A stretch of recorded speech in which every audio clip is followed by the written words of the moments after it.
हरे कृष्णा। ओम नमो भगवते वासुदेवाय। आप सभी भक्तों को श्रावण पुत्रदा एकादशी की ढेर सारी शुभकामनाएं। भगवान विष्णु आप सभी भक्तों की हर मनोकामना को पूर्ण करे। आइए भक्तों, श्रवण करते हैं श्रावण पुत्रदा एकादशी व्रत की संपूर्ण व्रत कथा। कथा शुरू करने से पहले हम श्रवण करते हैं गणेश भगवान जी की व्रत कथा। गणेश भगवान जी आप सभी के व्रत को सफल करें और मनोकामना को पूर्ण करें। प्रेम से बोलिए जय श्री गणेश। एक बार एक नगर में एक मालिन रहती थी। उसके पति जल बसे थे। उसका एक 4 साल का पुत्र था। उसकी सास कठोर हृदय की स्त्री थी। वह बहू को बहुत तकलीफ देती थी। एक दिन सास ने बहू और पोते को घर से निकाल दिया। वे दोनों रोते हुए चलते चलते एक जंगल में जा पहुंचे। वहां एक बड़े पेड़ के नीचे बैठ गए। वहां से थोड़ी दूर पर एक गणेश जी का मंदिर था। वहां बहुत लोग गणेश जी के दर्शन करने आते थे। दर्शन करके गणेश जी को प्रसाद चढ़ाते, फिर वह प्रसाद सबको बांट देते थे। इस प्रसाद से माँ बेटे का गुजारा होने लगा। दोनों गणेश जी की पूजा पाठ में लग गए। एक दिन उन्होंने सोचा क्यों ना हम भी जंगल से फूल लाकर बेचें। वे रोज जंगल से फूल लाकर उसकी माला बनाकर बेचने लगे। साथ में पूजा की सामग्री और प्रसाद भी बेचने लगे। इससे उनको आमदनी होने लगी। गणेश जी की कृपा से आमदनी बढ़ने लगी। जल्दी ही उन्होंने एक मकान और एक दुकान बना लिया। एक राजा की लड़की मंदिर में रोज पूजा करने आती थी। मालिन के बेटे को देखकर राजकुमारी उस पर मोहित हो गई और उससे विवाह करने की सोचने लगी। उसने अपनी भाभी से अपने मन की बात कही। भाभी अनुभवी थी। उसने कहा, ये तो मालिन का बेटा है और तुम एक राजा की बेटी हो। यदि तुमने उससे विवाह किया तो तुम्हारी बहुत बेइज्जती होगी। पर राजकुमारी अपनी बात पर अड़ी रही। उसने कहा, मैंने तो प्रतिज्ञा कर ली है कि उसी से विवाह करूंगी। भाभी ने घर जाकर सारी बात राजा को बता दी। राजा ने मना नहीं किया और विवाह के लिए तैयार हो गए। उन्होंने बड़े धूमधाम से बेटी का विवाह मालिन के बेटे के साथ कर दिया। मालिन ने सबसे पहले बेटे बहू को गणेश जी के मंदिर में ले जाकर पूजा पाठ करवाया और गणेश जी का आशीर्वाद दिलवाया। इसके बाद पूरे नगर में यह बात फैल गई कि गणेश जी की पूजा करने से सब दुख कष्ट दूर हो जाते हैं। यह बात सुनते ही नगर के सभी लोग मंदिर आने लगे। मालिन और उसके बेटे की बिक्री और बढ़ गई। उधर उसकी सास के बुरे दिन आ गए। अन्नदाता उससे रूठ गई और वह भूखे मरने लगी। एक दिन वह रोती धोती उसी गणेश जी के मंदिर में आ पहुंची। वह मालिन के बेटे से बोली, मैं भूखी हूँ, मुझे रोटी कपड़ा दे देना, इसके बदले मैं तुम्हारे सारे काम कर दूंगी। लड़के को दया आ गई और उसे काम पर रख लिया। उसने अपनी दादी को नहीं पहचाना। जब मालिन घर आई तो उसने सास को पहचान लिया। वह सास से बोली, सासू जी आप यहाँ कैसे? सास ने पोते की तरफ इशारा करके कहा, मेरी इस सेठ के यहाँ नौकरी लग गई है। बहू बोली, यह आपका पोता है और यह घर भी आपका ही है, यह दुकान भी आपका ही है। जब आपने हमें घर से निकाला तब गणेश जी ने हमारी रक्षा की। बहू की बात सुनकर सास बोली, मेरी करनी मैंने भोग ली। बहू बोली, सासू जी अब आप हमारे यहाँ रहो और पोते का सुख देखो। हे गणेश जी महाराज, जैसा सुख आपने मालिन को दिया वैसा ही सुख सबको देना। प्रेम से बोलिए गणेश भगवान की जय। व्रत कथा। द्वापर युग के आरंभ में महिष्मती नाम की एक नगरी थी, जिसमें महिजीत नाम का राजा राज्य करता था। लेकिन पुत्रहीन होने के कारण राजा को राज्य सुखदायक नहीं लगता था। उसका मानना था कि जिसके संतान ना हो उसके लिए यह लोक और परलोक दोनों ही दुखदायक होते हैं। पुत्र सुख की प्राप्ति के लिए राजा ने अनेक उपाय किए, परंतु राजा को पुत्र की प्राप्ति नहीं हुई। वृद्ध अवस्था आदि देखकर राजा ने प्रजा के प्रतिनिधियों को बुलाया और कहा, हे प्रजाजनों, मेरे खजाने में अन्याय से उपार्जन किया हुआ धन नहीं है, न मैंने कभी देवताओं तथा ब्राह्मणों का धन छीना है। किसी दूसरे की धरोहर भी मैंने नहीं ली। प्रजा को पुत्र के समान पालता रहा। मैं अपराधियों को पुत्र तथा बांधवों की तरह दंड देता रहा। कभी किसी से घृणा नहीं की, सबको समान माना है। सज्जनों की सदा पूजा करता हूँ। इस प्रकार धर्मयुक्त राज्य करते हुए भी मेरे पुत्र नहीं है, सो मैं अत्यंत दुख पा रहा हूँ। इसका क्या कारण है? राजा महिजित की इस बात को विचारने के लिए मंत्री तथा प्रजा के प्रतिनिधि वन को गए। वहां बड़े बड़े ऋषि मुनियों के दर्शन किए। राजा की उत्तम कामना की पूर्ति के लिए किसी श्रेष्ठ तपस्वी मुनि को देखते फिरते रहे।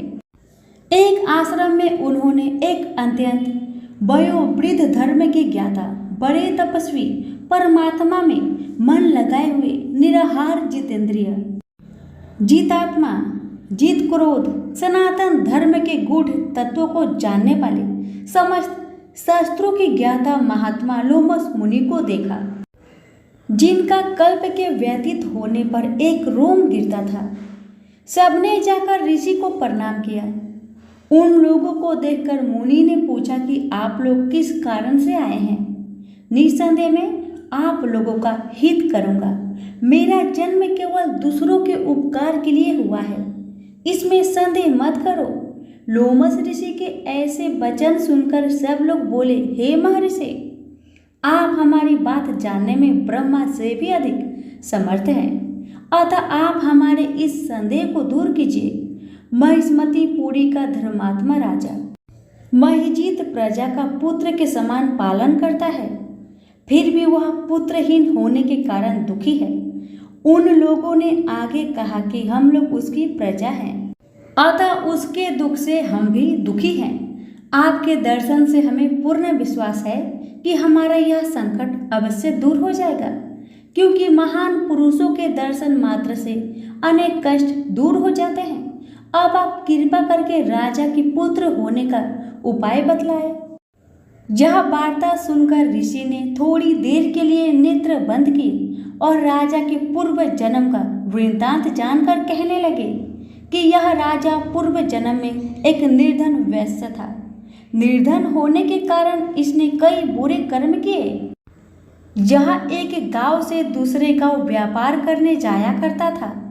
एक समय ज्येष्ठ माह के शुक्ल पक्ष की द्वादशी के दिन मध्या के समय वह 2 दिन से भूखा प्यासा था। एक जलाशय पर जल पीने गया। उसी स्थान पर एक तत्काल ही ब्याही हुई प्यासी गौ जल पी रही थी। राजा ने उस प्यासी गाय को जल पीते हुए हटा दिया और स्वयं जल पीने लगा। इसलिए राजा को यह दुख सहना पड़ा। एकादशी के दिन भूखा रहने से वह राजा हुआ और प्यासी गौ को जल पीते हुए हटाने के कारण पुत्र वियोग का दुख सहना पड़ रहा है। ऐसा सुनकर सब लोग कहने लगे कि हे ऋषि, शास्त्रों में पापों का प्रायश्चित भी लिखा है, अतः जिस प्रकार राजा का यह पाप नष्ट हो, ऐसा आप उपाय बताए।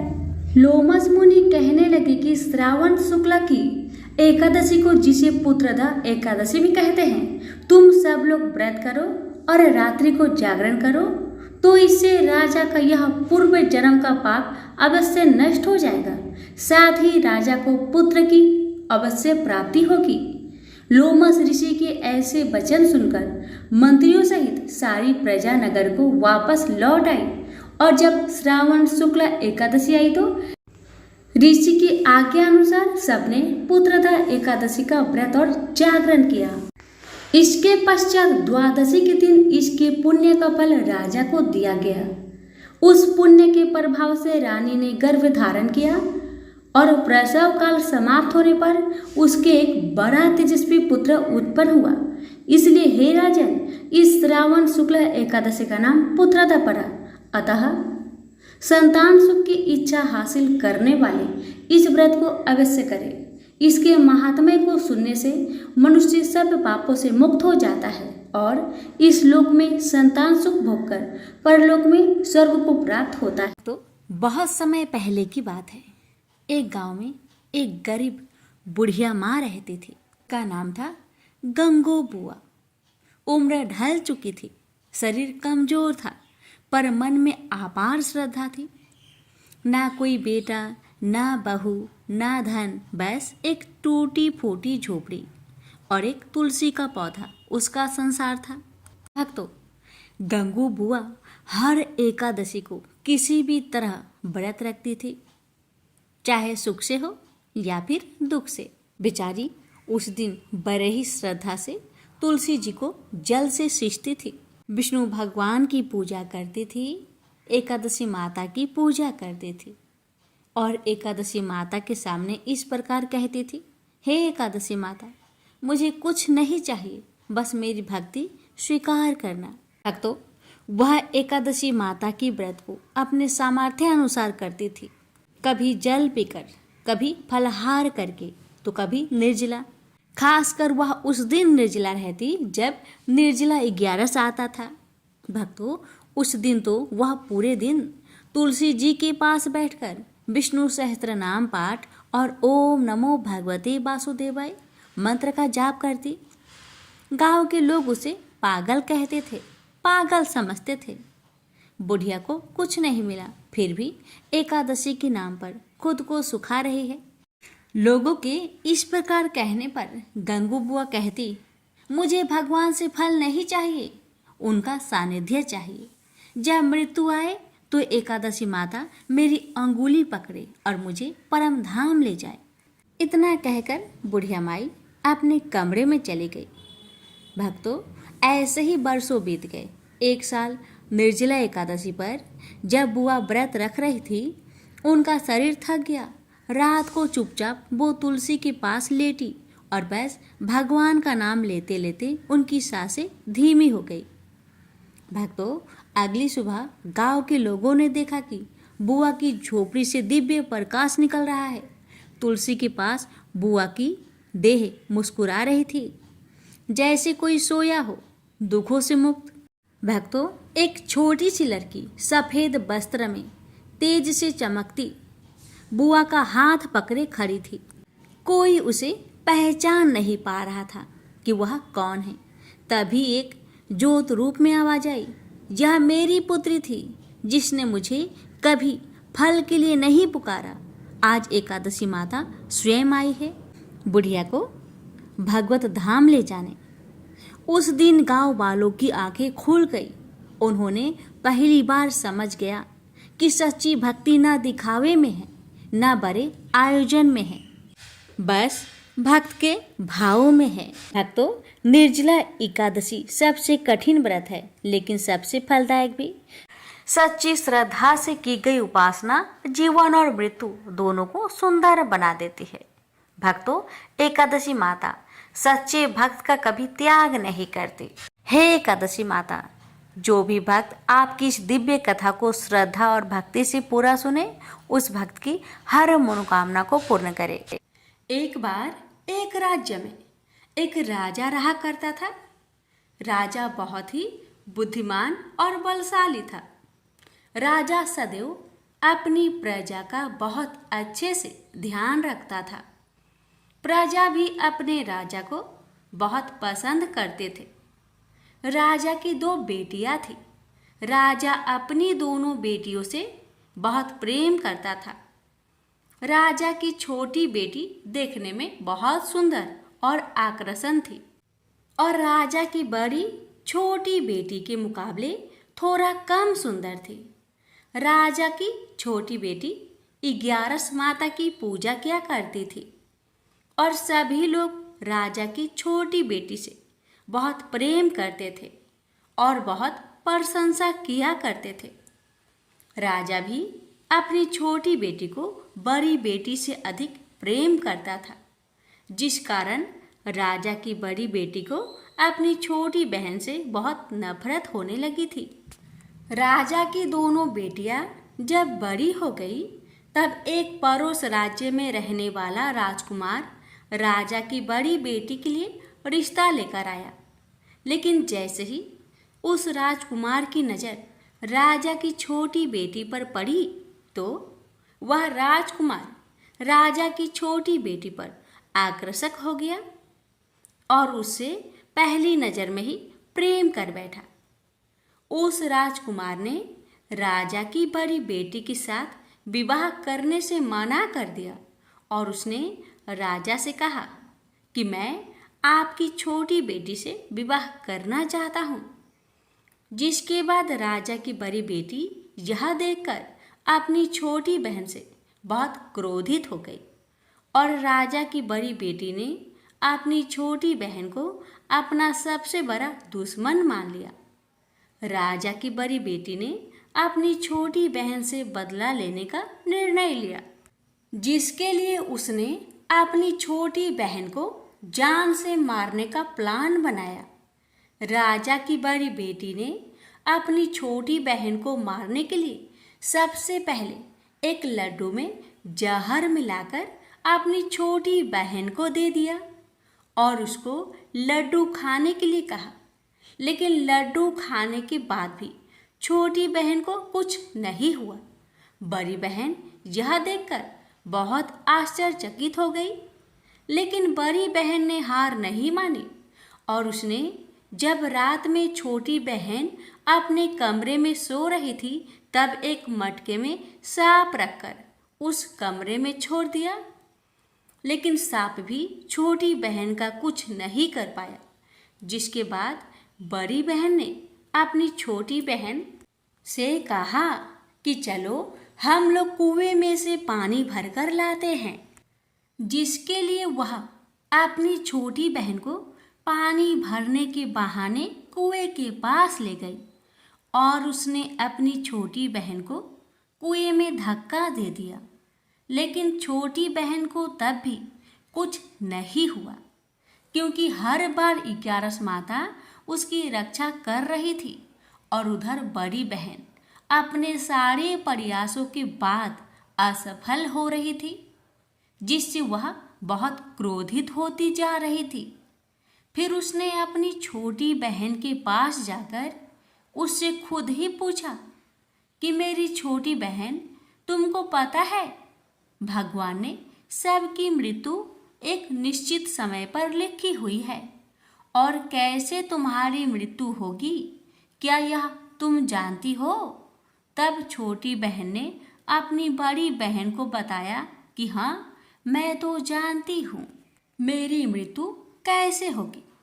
छोटी बहन से यह सुनकर बड़ी बहन मन ही मन बहुत प्रसन्न होने लगी और उसने अपनी छोटी बहन से कहा कि तो मुझे अपनी मृत्यु का राज बताओ।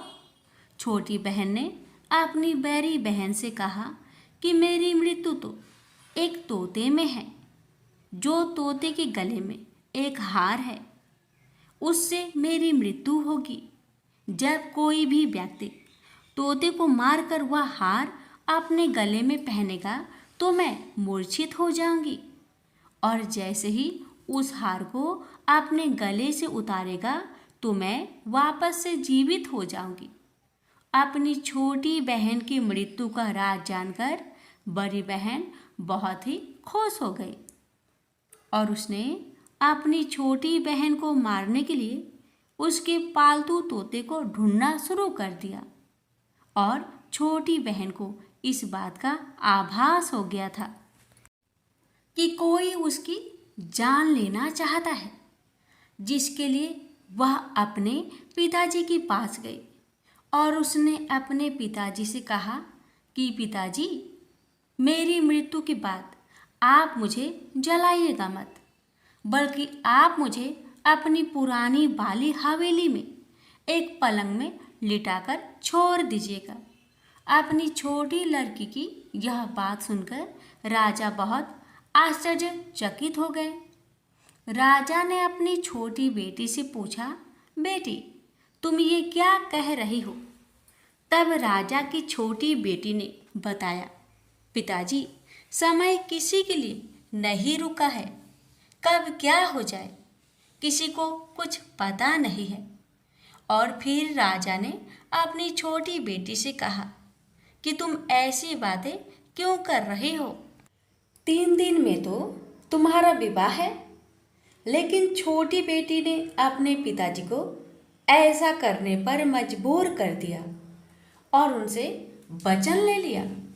राजा ने भी अपनी छोटी बेटी की बात स्वीकार कर ली और 2-3 दिनों के बाद जब शादी का समय आया तब राजकुमार बारात लेकर राजा के घर आया और राजकुमार और राजा की छोटी बेटी का विवाह शुरू हो गया।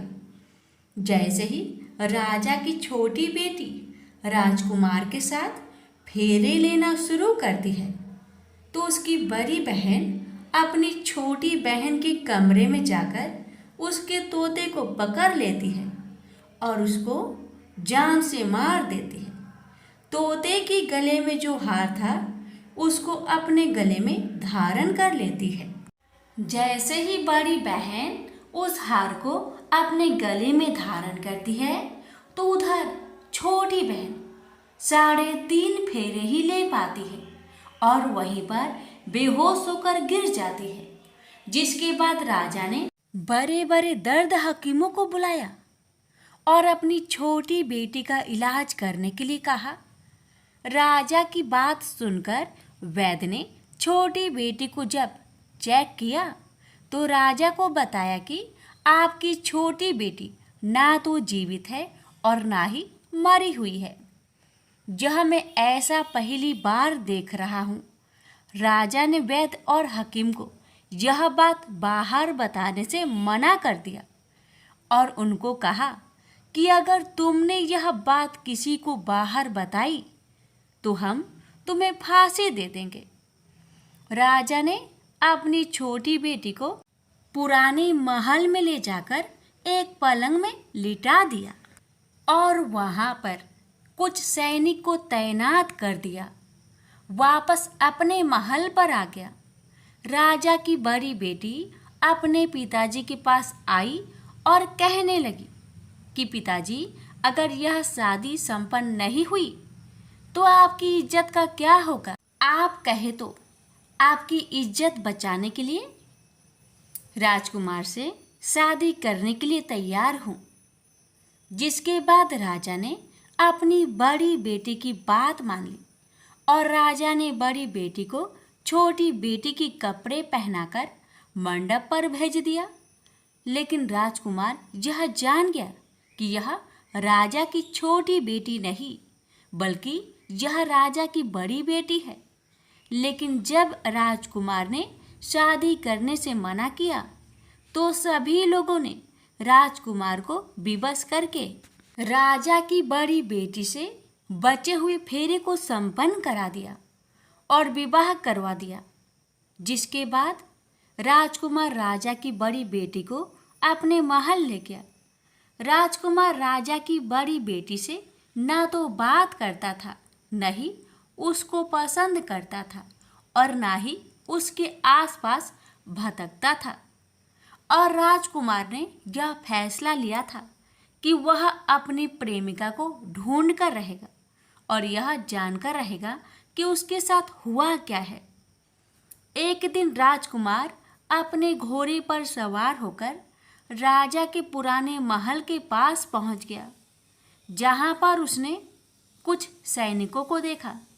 महल के पास पहुंचकर राजकुमार ने जब महल को ध्यान से देखा तो वह समझ गया कि यह तो हमारे ससुर जी का महल है। तब राजकुमार ने सैनिकों से पूछा, तुम लोग यहाँ क्या कर रहे हो और इस महल के अंदर उस पलंग में कौन लेटा है? जिसके बाद सैनिकों ने बताया कि जहाँ पर राजा की छोटी बेटी लेटी है। यह सुनकर राजकुमार बहुत प्रसन्न हो गया और वह तुरंत अपनी प्रेमिका के पास पहुंच गया और उसकी सेवा करने लगा। जैसे ही रात हुई तो राजा की छोटी बेटी उठकर खड़ी हो गई। राजकुमार यह देखकर बहुत खुश हो गया और उसने अपनी प्रेमिका से पूछा कि तुम यहाँ क्या कर रही हो? तुम मेरे साथ मेरे घर चलो। राजा की छोटी बेटी ने राजकुमार को सारी बातें बता दी कि मेरी जान एक तोते में बसी थी और मैंने यह बात सिर्फ अपनी बड़ी बहन को बताया था और मुझे पता है कि उसने ही मुझे मारने का प्रयास की है। उसके पास एक हार है जिसको वह सुबह पहन लेती है और रात को उतार देती है। जब तक वह हार को पहने रहती है तब तक मैं मूर्छित रहती हूँ और जैसे ही वह हार को उतार देती है तो मैं जीवित हो जाती हूँ और जब तक मेरी बड़ी बहन के पास वह हार है तब तक मैं ऐसे ही जीवित और मूर्छित होती रहूँगी। अगर मेरी बड़ी बहन के पास जो हार है वह मेरे हाथ में लग जाए तो मैं हमेशा के लिए जीवित हो जाऊंगी। राजकुमार यह बात सुनकर राजा की छोटी बेटी के पास रहने का निर्णय ले लिया और अपने बचे हुए सारे फेरे उस पलंग में लेटी राजकुमार की छोटी बेटी के साथ ले लिया और अपना विवाह पूर्ण कर लिया और वहीं पर ही रहने लगा। देखते ही देखते कुछ समय में राजा की छोटी बेटी और राजकुमार की पत्नी पेट से हो गई। एक दिन राजकुमार को किसी काम से बाहर जाना पड़ा। तब छोटी बहन के पेट में बहुत तेज दर्द होने लगा, जिसके बाद उसने 11 माता का आह्वान किया। जिसके बाद वहाँ पर 11 माता प्रकट हुई और उन्होंने अपनी भक्तों के दर्द को दूर किया और एक पुत्र की प्राप्ति करवाई। और वहीं पर अचानक से राजकुमार भी आ गया।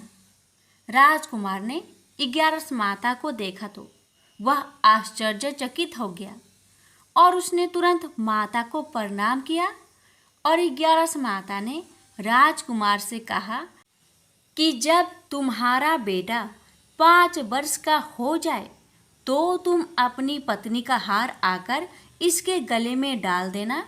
और देखते ही देखते राजकुमार और राजा की छोटी बेटी का पुत्र 5 वर्ष का हो जाता है। तो राजकुमार अपने बेटे से कहता है कि बेटा, मैं कुछ काम से बाहर जा रहा हूँ, तुम अपनी माता का ध्यान रखना। और वहाँ से चला जाता है। राजा को बाहर निकलता देख बड़ी बहन के सैनिक देख लेते हैं और बड़ी बहन को जाकर सारी बातें बता देते हैं। जिसके बाद बड़ी बहन अपनी छोटी बहन के पुत्र को वहाँ से उठवा लेती है और उसको मरवा देती है। छोटी बेटी के पुत्र को 2 टुकड़े करवा देती है। पहला टुकड़ा चक्की के पास छुपा देती है और दूसरा टुकड़ा अपनी पलंग के नीचे रख देती है। अब 11 माता भिखारी का रूप लेकर आती हैं। एक भिखारी का रूप रखकर बड़ी बहन के पास चली जाती है। जिसके बाद वहाँ पर भिक्षा मांगने लगती है। बड़ी बहन अपने नौकरों से कहती है कि जाकर भिक्षा दे दो, लेकिन जैसे ही नौकर 11 माता को भिक्षा देने के लिए जाते हैं तो माता उन्हें मना कर देती है और कहती है कि मैं तुम्हारी महारानी से ही भिक्षा लूँगी। जिसके बाद बड़ी बहन स्वयं ही भिक्षा देने के लिए माता के पास आती है। तब माता एक बिल्ली का रूप लेकर उसके कमरे में चली जाती है और वहाँ पर छोटी बेटे के पुत्र को 2 टुकड़ों को आपस में जोड़ देती है और उसे जीवित कर देती है और उसे वहाँ से ले जाती है। राजकुमार अपने बेटे को लेकर अपनी पत्नी के पास जाता है और उससे कहता है कि तुम इसका ध्यान रखना। अगर तुम इस बच्चे को अच्छे से ध्यान रखोगी तो मैं तुमसे बात करूँगा। एक दिन राजकुमार अपने बच्चे से कहता है कि तुम मम्मी से उनके गले का हार मांग लो। जिसके बाद राजकुमार का लड़का अपनी मम्मी के पास जाता है और कहता है कि मम्मी, मुझे तुम्हारा हार चाहिए जो तुमने गले में पहन रखा है। यह सुनकर पहले तो बड़ी बहन बहुत क्रोधित होती है, पर उसको यह याद आता है कि राजकुमार ने कहा था कि अगर मैं इस बच्चे का ध्यान अच्छे से रखूंगी तो वह मुझसे बात करेंगे, जिसके कारण वह हार को उस बच्चे को दे देती है और वह तुरंत हार ले जाकर अपने पिताजी को दे देता है। और तभी राजकुमार अपने बेटे को लेकर वहाँ से जाने लगता है और अपनी पत्नी से कहता है कि तुम हमारे लिए खाना बनाकर रखना, मैं शाम को आकर तुम्हारे साथ खाऊंगा। और वह अपने बेटे को लेकर वहाँ से चला जाता है। जिसके बाद वह राजा के पास जाता है और उसको सारी बातें बता देता है। राजा अपनी बड़ी बेटी की यह करतूत सुनकर बहुत क्रोधित होते हैं और अपनी परवरिश पर ही दोष देने लगते हैं और राजकुमार को अपनी छोटी बेटी के साथ रहने के लिए आदेश देते हैं। 11 माता ने जैसी कृपा छोटी बेटी पर की, वैसी ही कृपा अपने सभी भक्तों पर करना, हर कष्टों को दूर करना। प्रेम से बोलिए एकादशी माता की जय। इस कथा को हर एकादशी व्रत कथा के साथ जरूर सुनना चाहिए। इससे लक्ष्मी नारायण एकादशी माता की विशेष कृपा प्राप्त होती है। प्रेम से बोलिए लक्ष्मी नारायण की जय, एकादशी माता की जय। ओम जय एकादशी, जय एकादशी, जय एकादशी माता। विष्णु पूजा व्रत को धारण कर शक्ति मुक्ति पाता। ओम जय एकादशी माता, तेरे नाम गिनाऊं देवी, भक्ति प्रदान करने। गण गौरव की देनी माता, शास्त्रों में बरनी।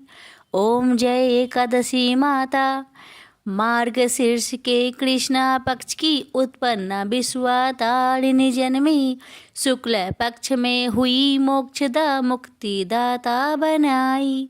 ओम जय एकादशी माता, पौष के कृष्णा पक्ष की सफला नामक है, शुक्ल पक्ष में होए पुत्रदा आनंद अधिक रहे। ओम जय एकादशी माता, नाम सटटिला माघ मास में कृष्ण पक्ष आवे, शुक्ल पक्ष में जया कहावे, विजय सदा पावे। ओम जय एकादशी माता, विजया फाल्गुन कृष्ण पक्ष में शुक्ल आमल की, पाप मोचनी कृष्ण पक्ष में चैत्र महाबली की। ओम जय एकादशी माता, चैत्र शुक्ल में नाम कामदा धन देने वाली, नाम बरूथनी कृष्ण पक्ष में वैशाख महावाली। ओम जय एकादशी माता, शुक्ल पक्ष में होई मोहिनी, अपरा ज्येष्ठ कृष्ण पक्षी, नाम निर्जला सब सुख करने कृष्ण पक्ष रखी। ओम जय एकादशी माता, योगिनी नाम आषाढ़ में जानो कृष्ण पक्ष करनी, देवशयनी नाम कहायो शुक्ल पक्ष धरनी। ओम जय एकादशी माता, कामिका श्रावण मास में आवे कृष्ण पक्ष कहिए, श्रावण शुक्ल होए पवित्र आनंद से रहिए, सावन शुक्ल होए पवित्र आनंद से रहिए।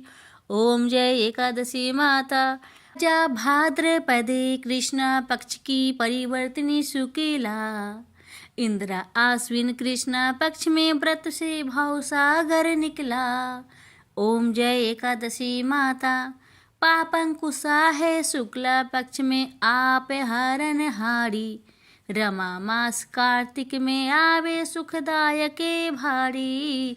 ओम जय एकादशी माता, देवोत्थानी शुक्ला पक्ष की दुख ना सके मैया, देवोत्थाने शुक्ल पक्ष की दुख ना सके मैया, पावन मास में करूँ विनती पार करो नैया, पावन मास में करूँ विनती पार करो नैया। ओम जय एकादशी माता, परमा कृष्ण पक्ष में होती जन मंगल करनी, परमा कृष्ण पक्ष में होती जन मंगल करनी। शुक्ल मास में होए पद्मिनी दुख दरिद्र हरनी, शुक्ल मास में होए पद्मिनी दुख दरिद्र हरनी। ओम जय एकादशी माता, जो कोई आरती एकादशी की भक्ति सहित गावे, जो कोई आरती एकादशी की भक्ति सहित गावे, जन गुरुदिता स्वर्ग कबासा निश्चय वह पावे, जन गुरुदिता स्वर्ग कबासा निश्चय वह पावे। ओम जय एकादशी माता, जय एकादशी माता, प्रेम से बोलिए एकादशी माता की जय।